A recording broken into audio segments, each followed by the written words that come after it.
Boa tarde, amigos queridos. Espero que estejam todos bem com a graça de Deus. Pai nosso, que estás no céu, santificado seja o vosso nome. Venha a nós o vosso reino, seja feita a vossa vontade, na terra e no céu. O pão nosso de cada dia dai-nos, ó Pai, hoje e sempre. Perdoai nossas dívidas, como também devemos perdoar aos devedores. Não nos deixes cair em tentações e livra-nos, Pai, de todo mal, que assim seja com a graça de Deus.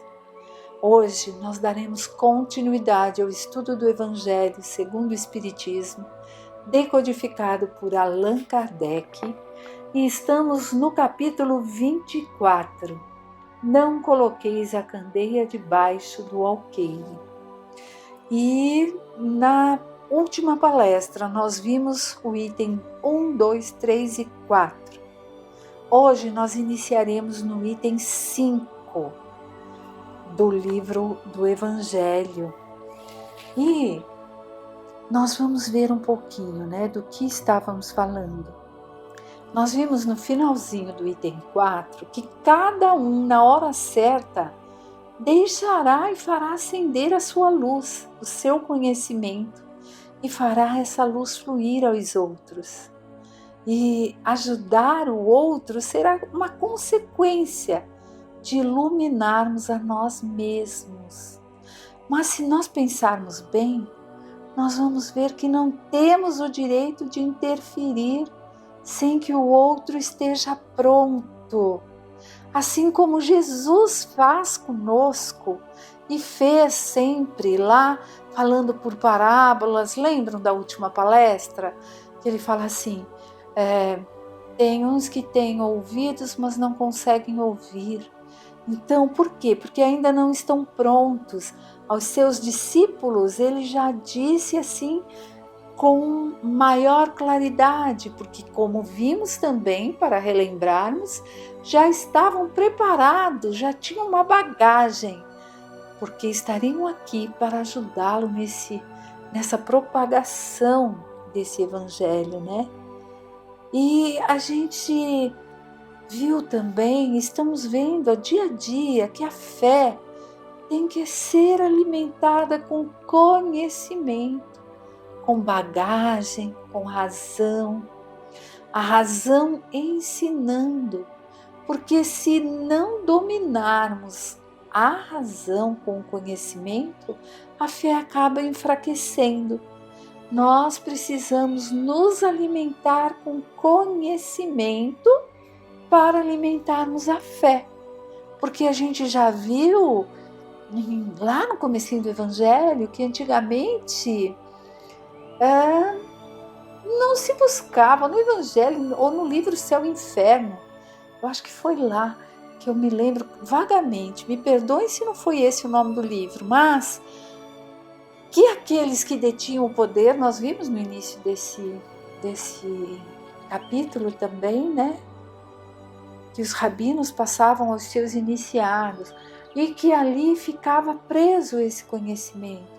Mas também no catolicismo, não julgando, mas como se acontecia na época, para entendermos a fase histórica, ficava-se ali o conhecimento e ninguém tinha que buscar conhecer os porquês. Era uma fé cega. E o Espiritismo nos trouxe, graças a Deus, a fé raciocinada. Por isso devemos alimentar essa fé. Como?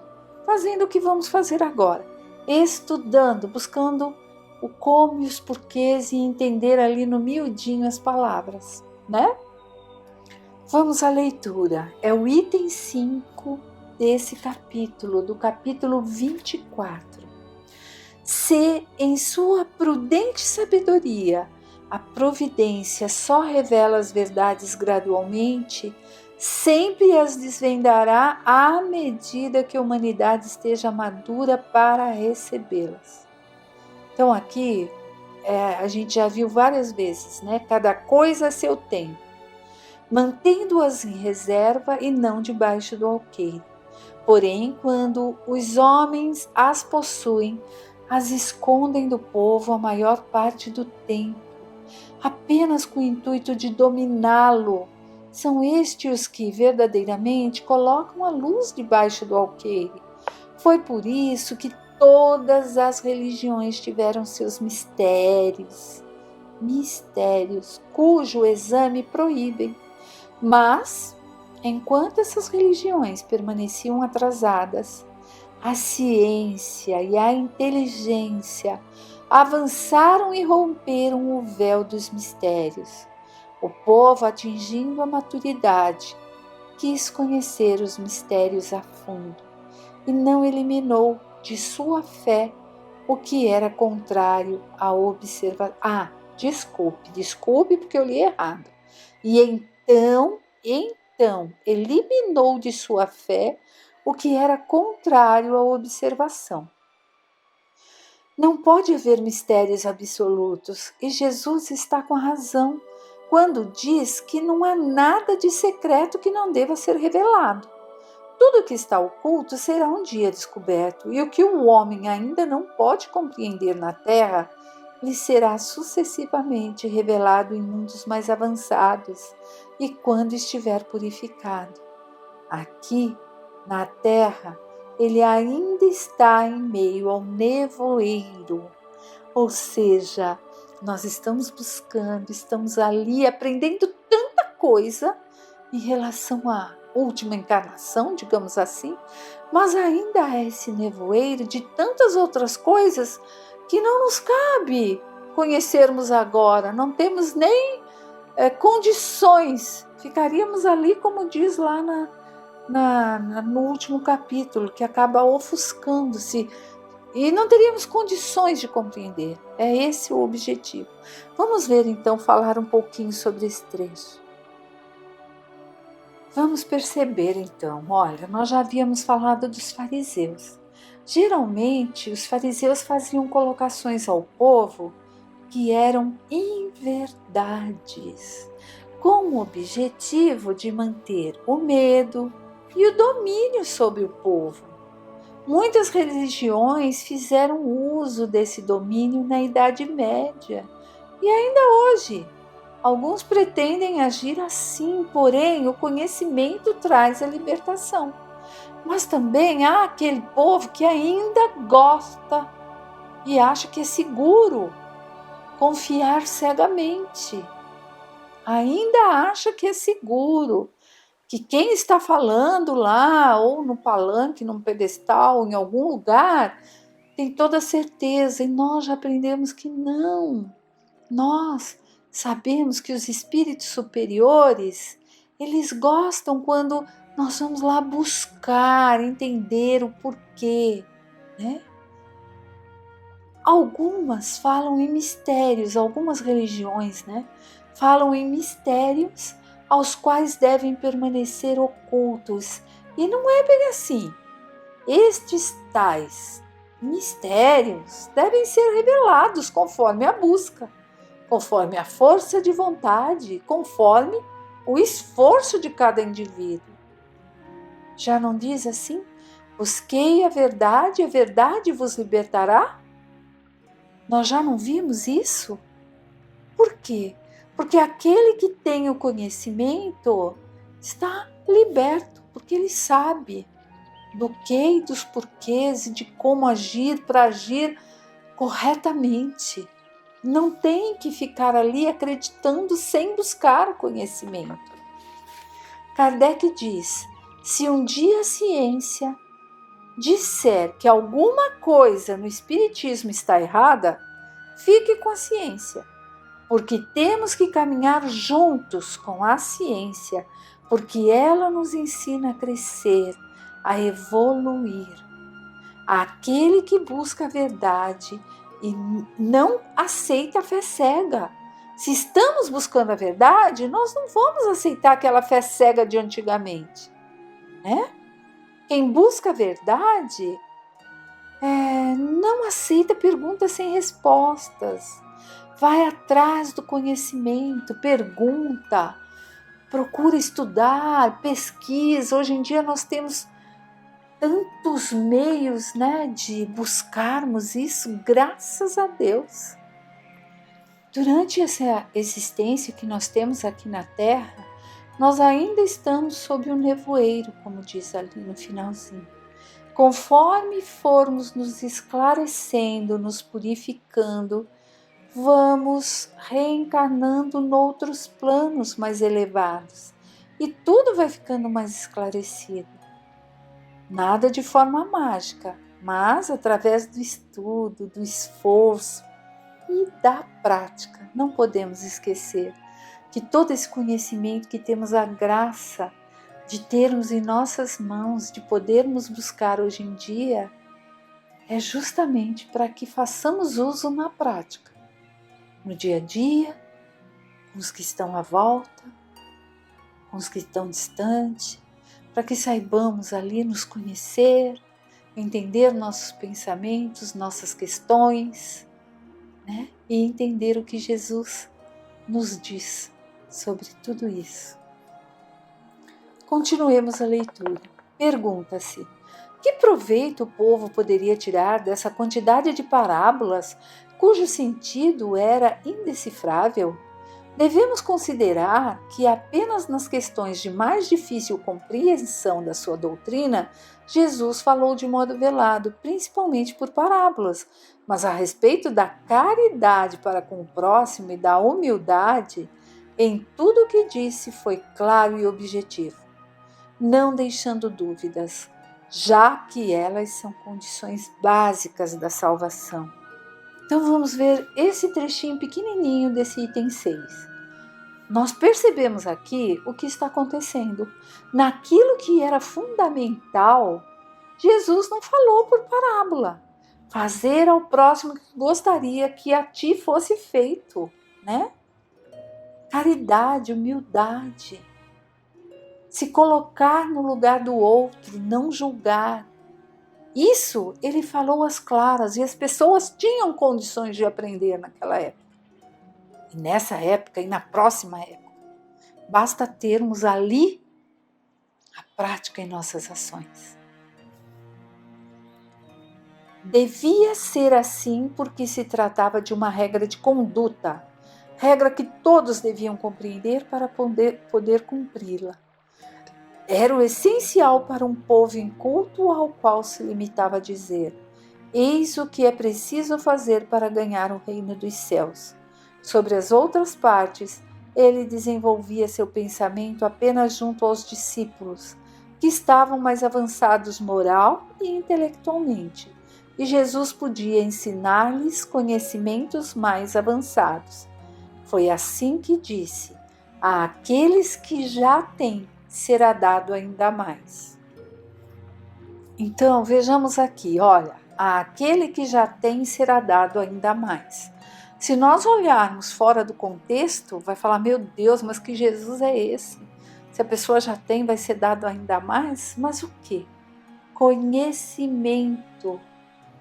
Por quê? Porque quanto mais você recebe de conhecimento, eles já tinham, está se referindo ali aos discípulos, já tinham um conhecimento, mas quanto mais recebiam, mais responsabilidade tinham. E nós, quanto mais nós recebemos de conhecimento através dos estudos, mais responsabilidades também temos. Não é para se assustarem, é para fazermos ali a nossa reforma íntima. Continuando a leitura. Entretanto, Jesus, mesmo com os seus apóstolos, tratou de modo vago muitos pontos, cuja completa compreensão estava reservada a tempos futuros. Foram estes pontos que deram lugar a interpretações tão diversas, até que a ciência, de um lado, e o espiritismo, de outro, vieram revelar as novas leis da natureza, possibilitando a compreensão do verdadeiro sentido de suas parábolas. O Espiritismo, já o item 7, o Espiritismo vem lançar luz sobre uma série de pontos de difícil entendimento, entretanto não o faz imprudentemente.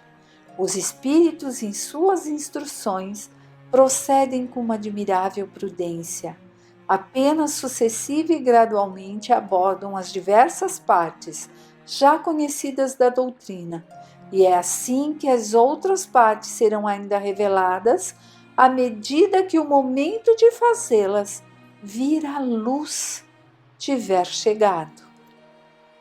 Ou seja, amigos, nesse pedacinho que ele nos diz, que mesmo o Espiritismo vem nos clareando conforme a nossa possibilidade de entendimento. Nós vimos isso um pouquinho ali em cima e agora acabamos de ver nesse trechinho. Conforme tivermos essa capacidade de entendimento, vamos estar diante de fatos novos que possamos compreender.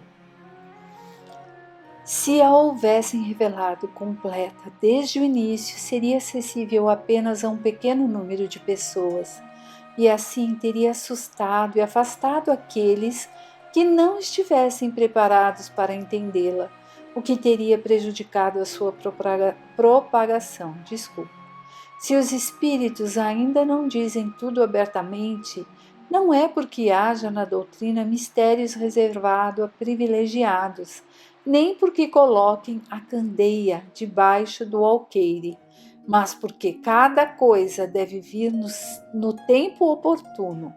Eles dão a cada ideia o tempo de amadurecer e de se propagar antes de apresentarem uma outra, e dão aos acontecimentos o tempo de lhes preparar a aceitação. Ou seja, como um professor, os espíritos ensinam de acordo com a capacidade do aluno. Aos poucos vai complementando aquilo que o aluno aprendeu com novos ensinamentos. É assim que se dá, é assim que acontece. Aos poucos, de acordo com os pré-requisitos já tidos, com aqueles conhecimentos que já temos, vamos como se passasse da primeira para a segunda série, depois para a terceira, e o conhecimento vai aumentando. Assim também no Espiritismo. Vamos agora à leitura do item 8. Não procureis os gentios. Jesus enviou seus 12 apóstolos, após lhes ter dado as seguintes instruções: não procureis os gentios e não entreis nas cidades dos samaritanos, mas ide antes às ovelhas perdidas da casa de Israel, e nos lugares onde fordes, pregai, dizendo que o reino dos céus está próximo. Mateus 10, 5-7. Então vamos entender um pouquinho esse trechinho que é tão pequenininho, mas que tem tanta coisa. No próprio rodapé da página está assim: gentil é o povo pagão, idólatra, que ainda não aceitava a crença em Deus, num Deus único, né? Então, para a gente entender esse pedacinho, eu fui fazer uma busca aí para relembrar, que se eu soube só em outra encarnação. Nessa, sinceramente, eu não sabia disso tudo, não. Vamos lá? Não procureis os gentios. Então, nós já vimos que eles ainda não acreditavam num Deus único, né? E os hebreus, eles eram ali 12 tribos. 10 tribos se rebelaram. 12 continuaram dentro dos ensinamentos de Moisés. Entre esses, a tribo de Judá, de onde vem o nome de judeus. Entre eles, os 10 que se separaram tinham outras colocações. E entre elas estavam samaritanos. Neste trecho, quando Jesus disse aos apóstolos como as coisas tinham que acontecer, estava orientando: não entre no caminho dos gentios. Ou seja, estes ainda não estão prontos para aprender. Porque eles nem acreditavam ainda num Deus único, né? Lembra que nós vimos? Então, eles ainda não estão prontos. E isso vem nos colocando tudo aquilo que nós estamos lendo lá desde o início do capítulo. Lá do início. Falava-se por parábola para aquele que estivesse pronto conseguir compreender. Dentro do próprio Espiritismo, como vimos no finalzinho do último tempo ali, do último tempo não, desculpe, do último item, também dentro do Espiritismo ainda nem tudo foi revelado, porque não estamos capacitados. Aqui são os gentios. Então, para quê? Ainda não estão prontos para aprender. Busque aqueles que já conseguem entender. Não perca tempo, não entre em debates com os samaritanos. Não vale a pena, não gaste energia com aqueles que discutem há séculos, né? Então, onde nós podemos ver isso no nosso dia a dia? Em casa, com os próximos, com os amigos. Existe aquele amigo nosso, agora levando para o outro lado, vamos buscar ali para a nossa realidade, que são amigos que não têm contato nem com a doutrina espírita, mas que, por ver a nossa forma de agir, se conseguimos estar nos melhorando, perguntam, falam, e aí, mas o que? Aí você comenta, nossa, também quero ir lá, também quero aprender, onde tem estudo, que livro você me indica? Já está pronto, só faltava alguém ali para acender a chaminha, que aí ela mesmo vai, ela vai. E é isso que é colocado. E tem outros que são aqueles assim, que nem acreditam em Deus. Eu não acredito em Deus, não acredito em força superior, eu não acredito em espírito, eu não acredito. Vai adiantar nós chegarmos e ficarmos debatendo, gastando energia, discutindo, lá como os samaritanos que ficaram séculos e séculos ali brigando? Não vai. Então nós temos que perceber aqueles que estão prontos à nossa volta para também ajudá-los a crescer, mas sempre respeitando o livre-arbítrio, né? Aí Jesus diz, vão primeiro procurar aqueles que já creem, que já sabem da existência de um Deus único, porém estão desgarrados, descrentes, e só precisam ouvir a palavra do seu pastor. Ou seja, só preciso ouvir uma palavra para despertar, pois já conhecem. Diga que o reino dos céus está próximo de cada um. Basta querer, basta ter vontade, basta ter disponibilidade e ter um coração aberto para o aprendizado. E é isso que Jesus continua fazendo conosco no dia a dia. Continua nos perguntando, e aí, filho? E aí, filha? Está pronta? Pode aprender mais um pouquinho? O que vai fazer com isso? Vai guardar dentro de uma caixinha?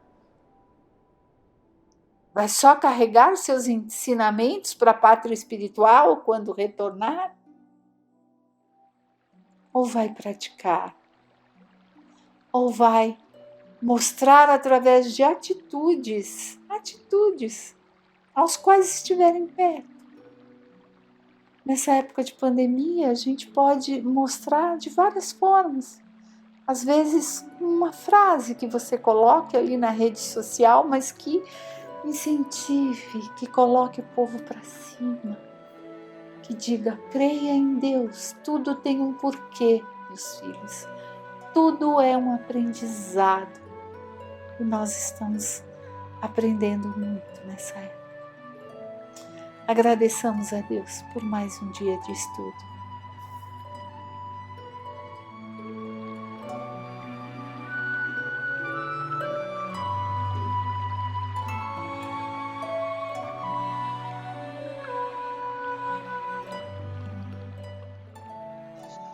Uma boa tarde a todos, meus irmãos queridos.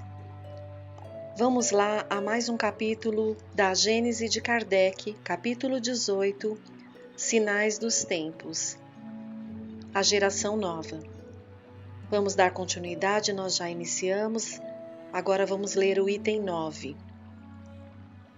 Sim, certamente a humanidade se transformará como já se transformou em outras épocas, e cada transformação é marcada por uma crise, que é para o gênero humano o que são as crises de crescimento para os indivíduos. Crises frequentemente penosas, dolorosas, que com elas arrastam as gerações e as instituições, mas sempre seguidas de uma fase de progresso material e moral. A humanidade terrestre, chegada a um desses períodos de crescimento, está totalmente, já há quase um século, no trabalho da transformação. É por isso que ela se agita em todos os lados, presa de uma espécie de febre e como que movida por uma força invisível, até que retorne seu assento sobre novas bases. Quem a ver então, a encontrará bem mudada em seus costumes, seu caráter, suas leis, suas crenças, numa palavra, em todo o seu estado social. Uma coisa que vos parecerá estranha, mas que nem por isso deixa de ser rigorosa verdade, é que o mundo dos espíritos que vos rodeia sofre o contragolpe de todas essas comoções que agitam o mundo dos encarnados. Digo mesmo que ele aí toma parte ativa. Isto nada tem de surpreendente para quem sabe que os espíritos e a humanidade não deixam de ser um todo, que eles dela saem e nela devem reentrar. É, pois, natural que se interessem pelos seus movimentos que se operam entre os homens. Tende, pois, certeza de que quando uma revolução social se realiza sobre a Terra, ela agita igualmente o mundo invisível. Todas as paixões, boas e más, ali são excitadas como entre vós.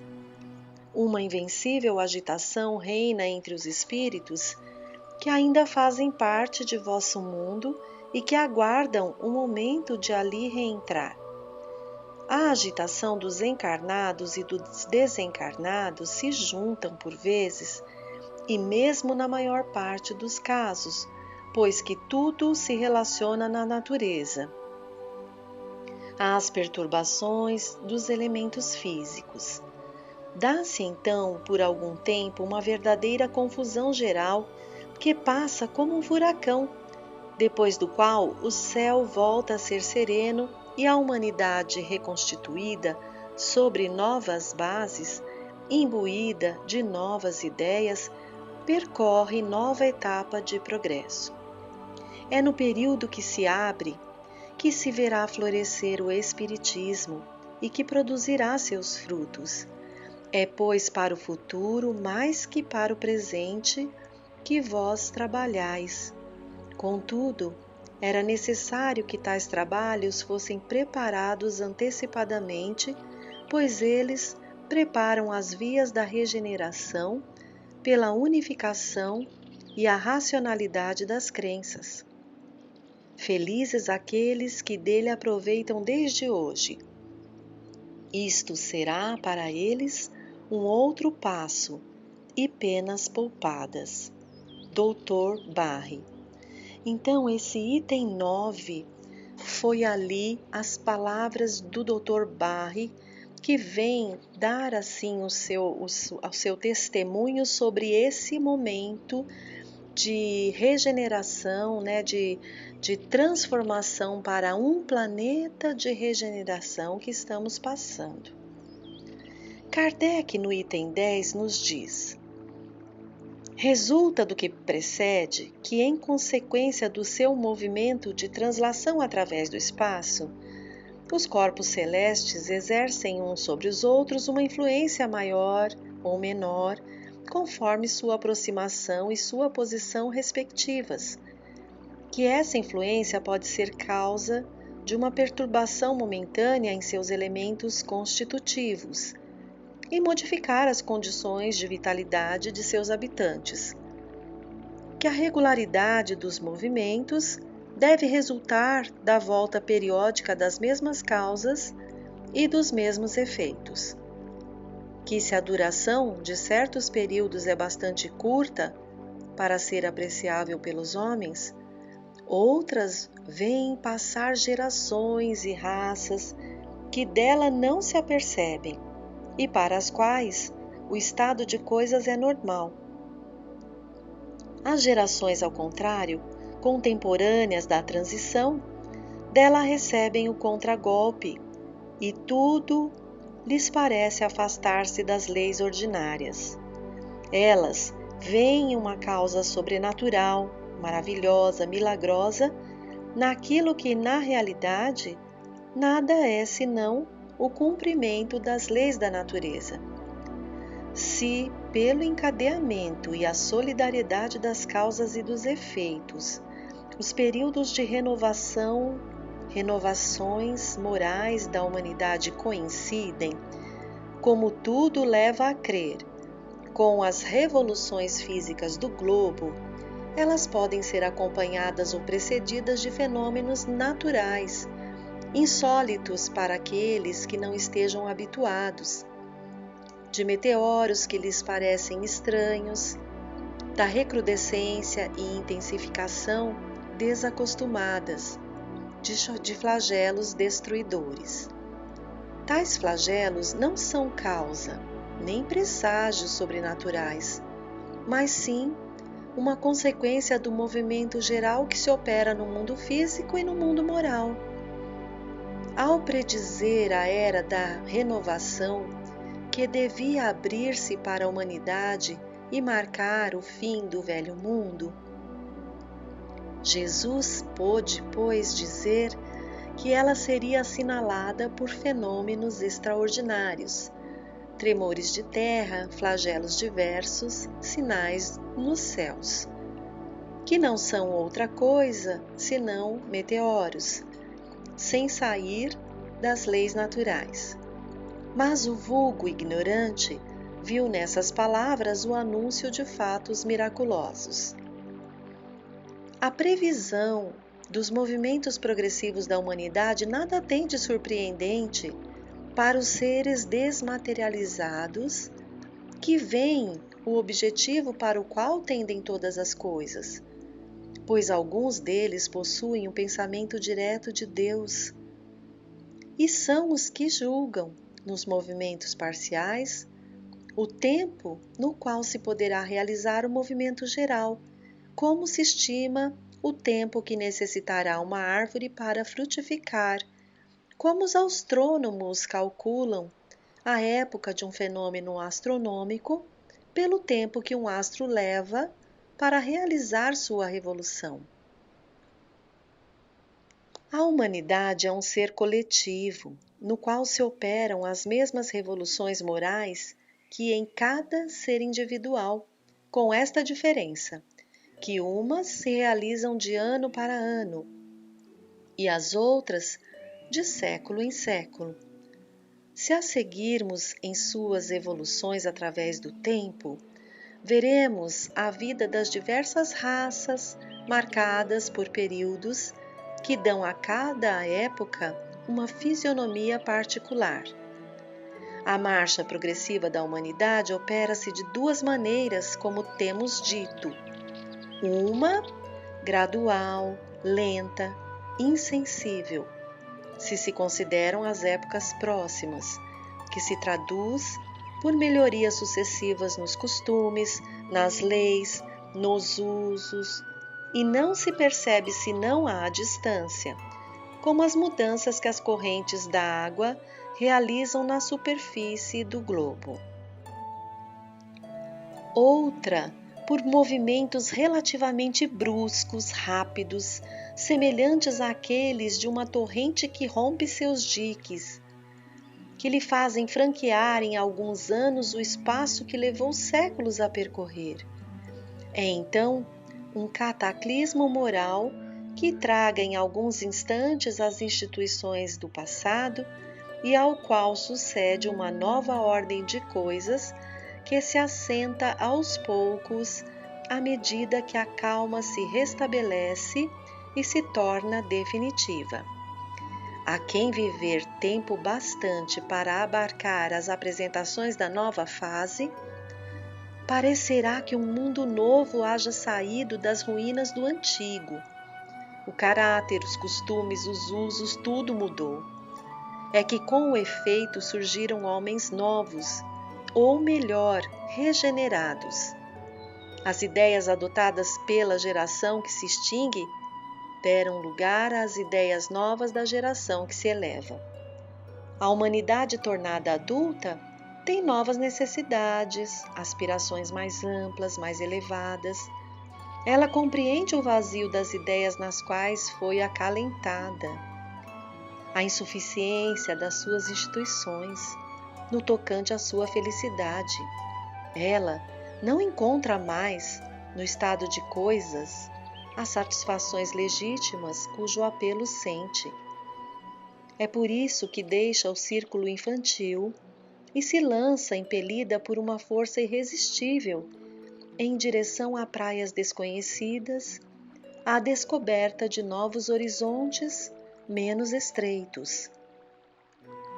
É a um desses períodos de transformação, ou se quisermos, de crescimento moral, que chegou a humanidade. Da adolescência, ela passou à idade viril. O passado não pode mais bastar às suas novas necessidades. Ela não pode mais ser conduzida pelos mesmos meios. Ela não se prende mais a ilusões e prestígios. Sua razão amadurecida necessita de alimentos mais substanciais. O presente é por demais efêmero. Ela sente que seu destino é mais vasto e que a vida corporal é demasiado restrita para a encerrar toda inteira. É por isso que ela lança seus olhares no passado e no futuro, a fim de descobrir o mistério de sua existência e daí extrair uma segurança consoladora. E é no momento em que ela se encontra demasiado acanhada em sua esfera material, onde a vida intelectual transborda, onde o sentimento da espiritualidade se expande, que homens intitulados filósofos esperam preencher o vácuo com as doutrinas do negativismo e do materialismo. Estranha aberração! Estes mesmos homens que pretendem empurrá-la para a frente esforçam-se por circunscrevê-la no círculo estreito da matéria de onde ela aspira a sair. Eles lhe barram o aspecto da vida infinita e lhe dizem, apontando-lhe o túmulo, nec plus ultra. Essa é uma expressão em latim que quer dizer não mais além. É um termo ou um ponto que não se deve ultrapassar. Kardec continua: quem quer que haja meditado sobre o Espiritismo e suas consequências, e não o circunscreve à produção de alguns fenômenos, compreende que ele abre à humanidade uma via nova e lhe revela os horizontes do infinito, iniciando-os nos mistérios do mundo invisível, mostra-lhe seu verdadeiro papel na criação, papel perpetuamente ativo, tanto no estado espiritual como no estado do corpo. O homem não caminha mais como cego, sabe de onde vem, para onde vai e por que está sobre a terra. O futuro se mostra a ele na realidade, desembaraçado dos preconceitos da ignorância e da superstição. Não é mais uma vaga esperança, é uma verdade palpável, tão certa para ele como a sucessão do dia e da noite. Sabe que seu ser não é limitado a alguns instantes de uma existência efêmera, que a vida espiritual não é interrompida pela morte, que já viveu, que ainda reviverá e que, de tudo que adquire em perfeição pelo trabalho, nada é perdido. Encontra, nas suas existências anteriores, a razão do que é hoje e pode deduzir o que ele será um dia pelo que hoje faz. Com o pensamento de que a atividade e a cooperação individuais na obra geral da civilização são limitadas à vida presente, que antes a criatura nada foi e que depois nada será, que importa ao homem o progresso ulterior da humanidade? Que lhe importa que no futuro os povos sejam melhor governados, mais felizes e esclarecidos, melhores uns para com os outros? Pois se ele não vai daí tirar nenhum fruto, esse progresso não é perdido para ele? De que lhe serve trabalhar para os que virão depois, se jamais os conhecerá, se são seres novos que dali a pouco reentrarão no nada também como ele?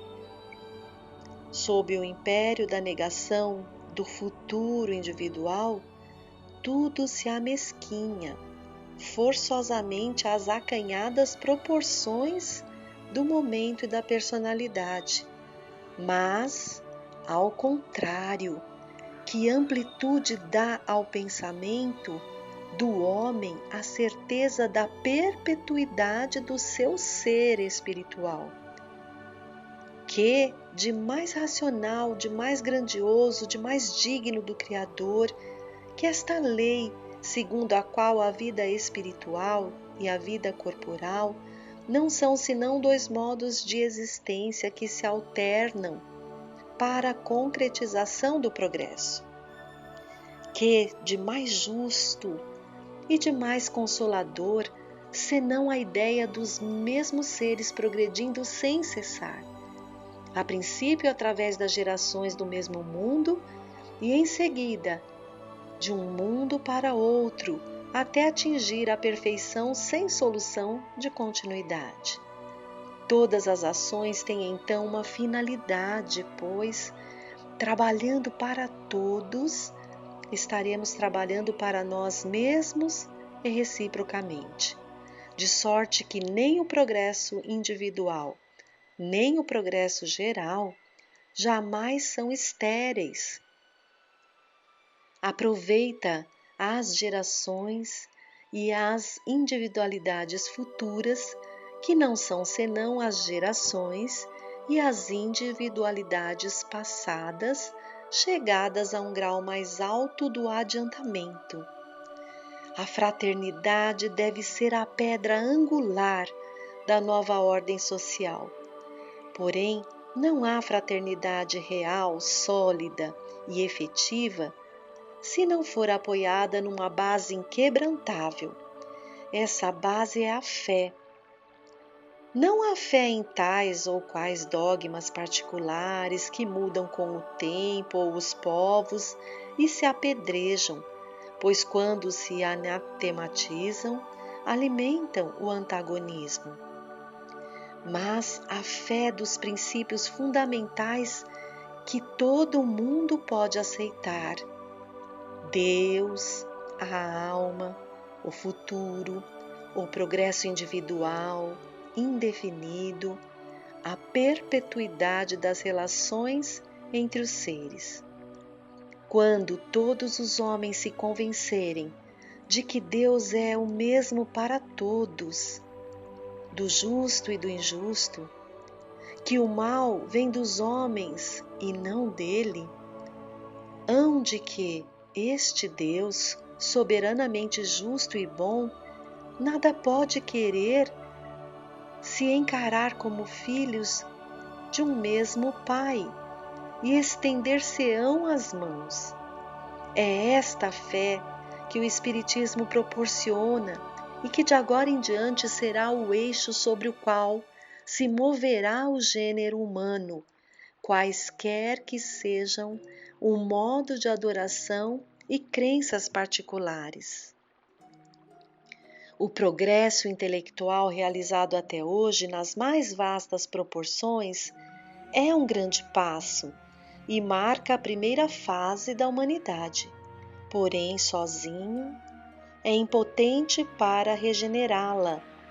Enquanto o homem for dominado pelo orgulho e pelo egoísmo, utilizará sua inteligência e seus conhecimentos para a vantagem de suas paixões e seus interesses pessoais.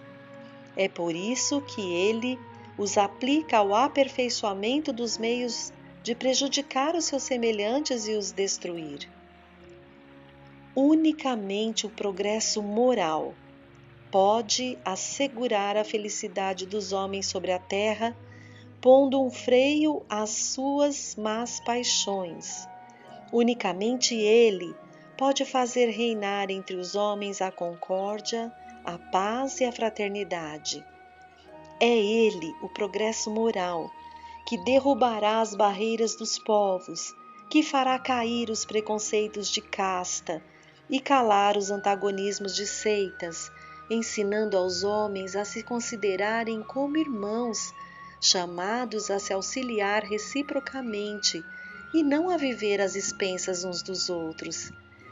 É ainda o progresso moral, secundado aqui pelo progresso da inteligência, que confundirá os homens numa mesma crença estabelecida sobre verdades eternas, não sujeitas à discussão e por isso mesmo aceita por todos. A unidade de crença será o liame mais possante, o mais sólido fundamento da fraternidade universal, quebrada desde todo o tempo pelos antagonismos religiosos que dividem os povos e as famílias, que fazem ver nos dissidentes inimigos que se devem exortar, combater, exterminar, em vez de irmãos a que se deve amar. Irmãos queridos, como é bom a instrução, a oportunidade que essa doutrina nos dá para compreender os momentos que estamos vivenciando, para compreender que toda a dor é passageira, principalmente quando a gente pode se compenetrar desses momentos, acolhendo a prova, acolhendo a expiação, sabendo que nada estamos passando à toa ou por acaso, que trazemos um passado e que Deus vai nos dar oportunidades e vai nos dando condições para passar cada vez mais assertivos pela prova, pelas vivências. Então, meus irmãos amados de coração, não percamos a fé, vamos ter confiança diante de tudo que se nos apresenta, tudo, qualquer coisa, mesmo aquilo que mais pode doer, apertar ali o nosso coração, nos indignar, vamos elevar o pensamento a Deus e dizer: Deus Pai, me dê forças para passar com dignidade diante desta prova, deste momento em que vivencio na minha vida eterna, pois confio em vós a me direcionar, a me inspirar através de tantos benfeitores, do Espírito protetor que cada encarnado traz. E agradecer, irmãos queridos, que a gente possa aprender também a agradecer cada oportunidade de aprendizado que estamos tendo. Confiemos e sigamos juntos, em pensamento, sintonizados com a espiritualidade maior, amiga, que há de nos intuir, que há de nos auxiliar, em nome de Deus, em nome de Jesus. Pai nosso que estais nos céus, santificado seja, Senhor, o vosso nome. Venha a nós o vosso reino e seja feita a vossa vontade, assim na terra como no céu. O pão nosso de cada dia dá-nos hoje. Perdoai as nossas ofensas, assim como nós devemos perdoar aos nossos irmãos. Não nos deixe cair em tentações. Livra-nos da prática e do pensamento de todo o mal. Uma boa tarde a todos. Um abraço carinhoso no coração. Que assim seja.